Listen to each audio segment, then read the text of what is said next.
تو زندگی نمیکنم. بیا خانه رو خانه کردن.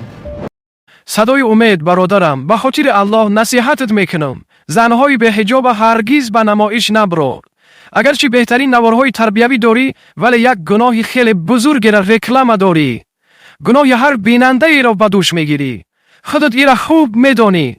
تو که از اسلام گپ میزدی و نوارهای اسلامی داشتی، پس چرا امروز مسیر خود را عوض کردی؟ اگر کسی از تو بپرسد که به حجاب به نمایش برآمدن زن جایز است یا نه، چی جواب میگی؟ آیا میگویی که جایز است؟ من خودم همین خیل زنا را به نمایش میبرم؟ همین خیل جواب میگی؟ آیا میدانی که این کار تو عظمت و بزرگی گناه به حجابی را از قلب هر بیننده نیست میکنه که حتی گناه بودنش احساس نمیکنه، در حالی که آن در نزد خداوند گناهی بزرگ است. ببین، هیچ یکی از کامنت نویسها درباره بی‌حجابی زنانی در نوار بوده نمی نویسند، چون که به بی‌حجابی عادت کرده اند و زشتی گناهشان را احساس نمی کنند.